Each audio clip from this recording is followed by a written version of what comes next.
मसाजोगचे सरपंच संतोष देशमुख यांच्या हत्या होऊन जवळपास 71 दिवस उलटलेत आणि या लढ्यात जी आहे ती सुरुवातीपासूनच आमदार सुरेश धस यांनी पुढाकार घेतला होता. मात्र सुरेश धस व धनंजय मुंडे यांची भेट झाल्यानंतर त्यांच्यावर मोठी टीका होताना पाहायला मिळते. अंजली दमाले असं म्हणाले की संतोष देशमुख हत्या प्रकरणात सुरेश धस पलटतील हे मी धनंजय देशमुख यांना आधीच सांगितलं होतं. काय सांगाल? अंजलीताई यांना मी या विषयावर सविस्तर बोललं पाहिजे. मी त्यांना बोलेन. आता याच्यात आज 71 दिवस झालेले आहेत आणि हा लढा असा आहे की प्रत्येकाला वाटतंय की जे आरोपी त्यांना फाशीची शिक्षाच झाली पाहिजे, दुसरी शिक्षा त्यांना कुठली नसली पाहिजे. आणि सर्वांचा जे या लढ्यात लढत आहेत त्या सगळ्यांना असं वाटतंय की प्रामुख्यानं याच्यात कुठलीही कसर राहिली नाही पाहिजे, कुठलीही चूक झाली नाही पाहिजे. आणि हेतू सगळ्यांचा एक आहे. तो हेतू कुणाचा आहे? जे पहिल्या दिवसापासून आत्तापर्यंत लढत आहेत त्यांचा. आणि लढताना थोड्याफार काही चुका झाल्या, थोडंफार काही कमी जास्त झालं तर जे लढाऊ जे लोक आहेत, जे लोकप्रतिनिधी आहेत, सामाजिक कार्यकर्ते आहेत किंवा गावातील सगळे लोक आहेत, समाजातील लोक आहेत, जाती धर्मातील लोक आहेत, त्यांना एकच अपेक्षा वाटते की कुणाकडून कुठली गोष्ट चुकली नाही पाहिजे. हेतू हाच आहे की याच्यातून कुठलाही आरोपी निसटला नाही पाहिजे, त्याला फाशीच झाली पाहिजे. हा सगळ्यांचा प्रामाणिक हेतू आहे. ते असेही माहिती वाल्मिक कराड यांनी आष्टी मतदारसंघात काम केलं म्हणून सुरेश धस यांनी हा मुद्दा उचलून धरलाय. नाही तसं म्हणजे मी त्यांना बोलेन ह्या विषयावर. ज्याच्या हृदय आहे, ज्याच्या माणसात ज्या हृदयवाला माणूस आहे कोणी, किंवा जो माणूस आहे, एक माणूस म्हणून संतोष अण्णाची जी हत्या झालेली आहे आणि ज्याच्याकडे ज्यांनी बघितलं एक माणूस म्हणून, त्याला हे बाकीचे जे विषय आहेत ते जास्त मायने ठेवत नाहीत. अक्षरशः इतक्या चुकीच्या पद्धतीनं ही हत्या केलेली आहे. आता याच्यामध्ये या लढ्यामध्ये किंवा या न्यायाच्या लढाईमध्ये इतक्या जास्त प्रमाणात सगळे लोक आहेत की फक्त त्या आरोपीला फाशी झाली पाहिजे, दुसरा कुठलाच त्यांना शिक्षा झाली नाही पाहिजे, फक्त फाशीशिवाय. आणि हेतू हाच आहे, दुसरा हेतू कुठलाही नाही. आणि जरी बाकीचं काय असेल ऑदरचं तरी या प्रकरणापुरतं की ह्याच्यामध्ये हेतू हाच आहे सगळ्यांचा. बरं, खासदार संजय राऊत असं म्हणतात की धनंजय मुंडे आणि सुरेश धस यांची जी भेट झाली त्या भेटीमध्ये मोठी डील झाली. मला त्यांच्यावर काय बोलायचं नाही, त्यांना त्यांची काय टीका केली ती, पण मला प्रामुख्यानं ह्या गोष्टीवर बोलायचं आहे. ज्या दिवशी काही भेटीचा वगैरे विषय झाला पुढं, त्याच्यानंतर एक 4 प्रामुख्यानं गोष्टी समोर आलेल्या आहेत. SITला 17 तारखेला एक पत्र दिलेलं आहे, जे अपेक्षित होतं आम्हाला, देशमुख कुटुंबियाला किंवा गावाला. त्याच्यानंतर बाकीचे परत अजून 2 मुद्दे उपस्थित केलेले आहेत. आणि SITमध्ये 2 कर्मचारी जे ॲड करायचे राहिले होते त्याचा देखील पाठपुरावा सुरेश अण्णांनी केलेला आहे. अत्यंत महत्त्वाची गोष्ट आहे त्या SIT पथकामध्ये जे 2 अधिकारी त्यांनी समाविष्ट केलेले आहेत. सगळे लोक काम करत आहेत. आता काम करताना बघण्याचा एकमेकाकडे दृष्टिकोन हा सगळ्यांचा चांगला आहे. कोणी वेगळ्या दृष्टिकोनातून बघत नाही. कुणाला पण काय वाटतंय की आपण लढताना कुणाकडून कुठलीही नजरचुकीनं सुद्धा चूक होऊ नये, हाच एकमेव प्रामाणिक हेतू आहे सगळ्यांचा. आणि त्या म्हणजे त्या हेतूनच एकमेकांना असं भीती वाटण्याचं कारण आहे की चुकीचं काही झालं नाही पाहिजे, एवढंच. पण या प्रकरणात सुरुवातीपासून जे आहे ते जरांगे पाटील तुमच्यासोबत आहेत. जरांगे पाटलांनी सुरेश धस यांच्यावर नाराजी व्यक्त केली आहे, टीका केली आहे. यावर सुरेश अण्णांनी बोललेलं आहे की जरांगे दादा, अण्णाचं दैवत नाही तर अखंड मराठा समाज जो आहे, जो ज्या मराठा समाजासाठी, ज्या शोषित पीडित समाजासाठी जे आपले आदरणीय मनोजदादा लढत आहेत, त्यांची तीच भावना आहे की कुठं ह्याच्यामध्ये कुणाकडून चूक नाही झाली पाहिजे.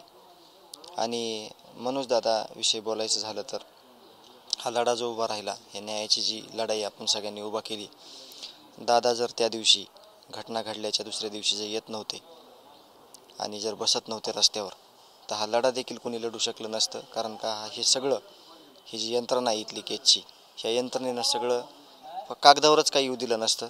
बाकी लढायचं कशासाठी, फक्त गोंधळ दिसला असता, टेक्निकली कुठलीच गोष्ट करता आली नसती.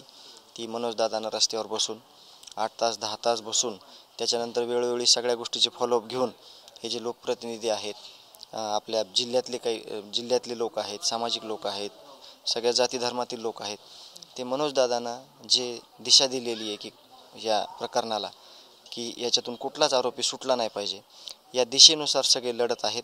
म्हणून जरी दादा बोलले, आदरणीय मोठे आहेत दादांनी बोलले तरी त्याचा राग कुणालाही येत नाही. आणि तसंच अण्णांनी देखील बोललेलं आहे की दादा दैवत आहेत, दादाविषयी मी काही बोलणार नाही. प्रामाणिक एकच फक्त मत आहे आमचं सगळ्यांचं, देशमुख कुटुंबियाचं, गावाचं. दादांनी बोलू द्या, दादाचा अधिकार आहे. आणि काम फक्त सगळे प्रामाणिक करा शेवटपर्यंत, जोपर्यंत या नराधमांना, या क्रूरकर्मी लोकांना फाशीची शिक्षा होत नाही. चंद्रशेखर बावनकुळे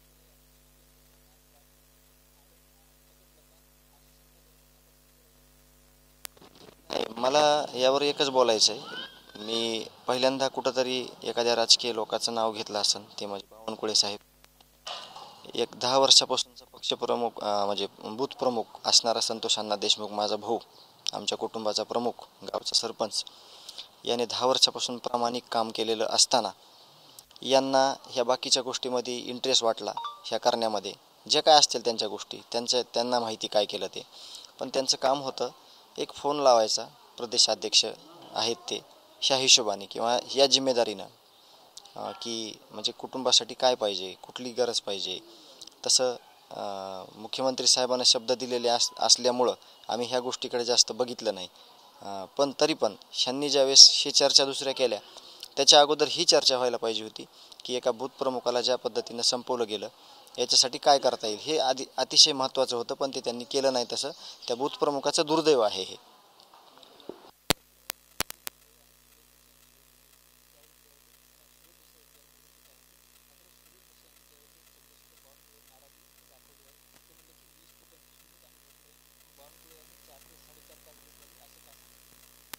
ते त्यांचा हेतू काय आहे, आपण खूप छोटे लोक आहेत, आपल्याला त्यांचे राजकीय लेवलच्या ते जे वक्तव्य आहेत त्यावर आपल्याला अभ्यास कुठं असणार आहे. पण एकच प्रामुख्यानं सांगू शकतो मी की हे ज्यावेळेस ह्यांनी सांगितलं की भेट झाली, एवढ्या तास झाली, त्याच्यानंतर एक 4-5 कामं जे टेक्निकली असतात, वकिलासंदर्भातले, SIT संदर्भातले, CID संदर्भातले, किंवा जे काही SITमध्ये काही ॲडिशनल कर्मचारी जे काही ॲड होणार आहेत, ते असे 4-5 कामं प्रामुख्यानं ते आरोप झाल्यानंतर सुरेश अण्णांनी पुढं घेऊन, किंवा मी आता ह्याच्यामध्ये अजून हे मुद्दे घेतले नाहीत की त्यांनी कुठले घोटाळे बाहेर काढलेत आणि ते कुठं मांडलेत, का तर ते राजकीय होईल. म्हणून मी ह्या संदर्भातले, केस संदर्भातले जे काही 4-5 मुद्दे आहेत आत्ताचे, ते प्रामुख्यानं तुम्हाला सांगितले की ह्या आरोप झाल्यानंतर किंवा हे भेटीचं काही सांगितल्याच्या नंतर सुरेश अण्णांनी पुढच्या एक 17 तारखेपासून आत्तापर्यंत, म्हणजे 16 तारखेपासून आत्तापर्यंत ते प्रामुख्यानं केलेलं आहे. कारण आमचं जे शिष्टमंडळ आहे, गाव आहे आणि मी आहे, यांना ती गोष्ट माहीत आहे. मला सांगा, हे आरोप आपण थोड्या वेळासाठी बाजूला ठेवले, तर तुमच्या मनात आता सुरेश धस यांच्याबाबतची काय भूमिका आहे? नाही, अण्णाकडून सगळ्या गावाला, कुटुंबियाला, जसं अण्णा पहिल्या दिवसापासून, म्हणजे ज्यावेळेस मनोजदादांनी हे FIRच्या प्रक्रिया केली, पोलीस प्रशासनाला सांगितलं की ह्याच्यातनं एकही आरोपी सुटला नाही पाहिजे, त्याच्यानंतर जे काही मुख्यमंत्री साहेबांनी देशमुख कुटुंब याच्यामधला दुवा म्हणून जे सुरेश अण्णानं काम केलं, मग त्याच्यात ज्या काही SIT नेमायची असेल, CIDतले अधिकारी नेमायचे असतील, किंवा ह्या प्रोसेसमधल्या ज्या गोष्टी आहेत त्या आम्ही अण्णांकडे सांगायचो. अण्णा आम्हाला त्या गोष्टीवर काय प्रोग्रेस आहे, काय केलं आहे ते सांगायचे. आणि त्यांच्या शब्दावर जे काय आता प्रोसेस चालू आहे, याच्यातनं मनोजदादा, देशमुख कुटुंबीय, गाव यांची एकच अपेक्षा आहे की याच्यातून कोणी सुटलं नाही पाहिजे. आणि तीच अपेक्षा आम्हाला सुरेश अण्णा धस यांच्याकडून आहे. आणि ते त्याला म्हणजे ते पूर्ण करतील, त्याच्यात आम्हाला कुठंही कमी पडणार नाहीत, अशी आमच्या गावकऱ्यांची माफक अपेक्षा आहे. आणि मनोजदादांची पण तीच अपेक्षा आहे की तुम्ही जिम्मेदारी घेतली आहे तर ती शेवटपर्यंत, जोपर्यंत ह्यांना फाशी होत नाही तोपर्यंत ती निभवावी, अशीच आमची सगळ्यांची प्रामाणिक इच्छा आहे. आणि ती करतील अशी देखील आम्हाला म्हणजे प्रामाणिक म्हणजे आमचीसुद्धा अशी भावना आहे. या 1-2 दिवसात तुमचं आणि आमदार सुरेश धस यांचं बोलणं झालं तर नेमकं काय झालं? आमचे जे शिष्टमंडळातील काही लोक आहेत ते अण्णासोबत बोलले. अण्णांनी सांगितलं की माझ्याकडून एकही चुकीचं काम होणार नाही. जे मी ह्याच्यात आलेलो आहे त्याचा प्रामाणिक हेतू हा आहे की हे अतिशय चुकीच्या पद्धतीनं एका बूथ प्रमुखाला संपवलं गेलेलं आहे, एका माणसाला संपवलं गेलेलं आहे. आणि संतोष अण्णा आमच्या दोघांचे पण तिथं जे काही मित्रमंडळी आहेत जुने, त्यांच्याशी संबंध होते.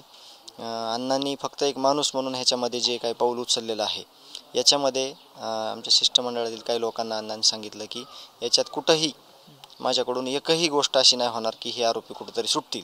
जे जे करता येते ते तुम्ही मला सांगा, मी करणार आणि मी करत राहणार, असं आमच्या शिष्टमंडळाशी बोलणं झालेलं आहे. बरं, खरं तर तुम्ही 15 फेब्रुवारीला SITच्या अधिकाऱ्याची भेट घेणार होतात, अजून घेतली नाही, ती कधी होईल? 1-2 दिवसात होऊ शकते. कारण का जे SITला पत्र द्यायचं होतं ते पत्र सुरेश अण्णांनी 17 तारखेला दिलेलं आहे. त्याची कॉपी देखील आमच्याकडे आहे, पण ते गोपनीयतेचा भाग असल्यामुळं ते तुम्हाला देऊ शकत नाही मी. त्याच्यात काही ज्या प्रामुख्यानं जे काही उणिवा आहेत ज्या शिष्टमंडळांनी गावातील लोकांनी काढलेल्या त्या त्यांच्याकडे आम्ही अगोदर दिल्या होत्या. तर त्याचं सविस्तर एक पत्र तयार करून SITला सुरेश अण्णांनी सुपूर्द केलेलं आहे. निश्चित आपण बघतोय हे होते मसाजोगचे सरपंच संतोष देशमुख यांचे बंधू धनंजय देशमुख. ज्या पद्धतीनं आमदार सुरेश धस व मंत्री धनंजय मुंडे यांच्यात भेट झाली होती, त्यानंतर सुरेश धस यांच्यावर राज्यभरातून जे आहे ते टीकेची झोड उठताना आपल्याला पाहायला मिळते. मात्र धनंजय देशमुख यांना जे आहे ते सुरेश धस यांच्याकडून अजूनही न्यायाच्या अपेक्षा आहेत आणि ते असं म्हणतात की सुरेश धस पुढेही आमच्यासाठी लढत राहतील. Camera person Appasaheb Morkar, Dnyaneshwar Londhe, TV9 Marathi, Massajog, Beed.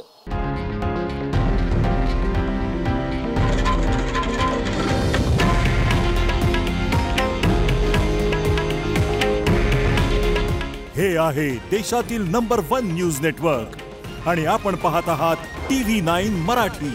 काळजी तुमची, हित महाराष्ट्राचं.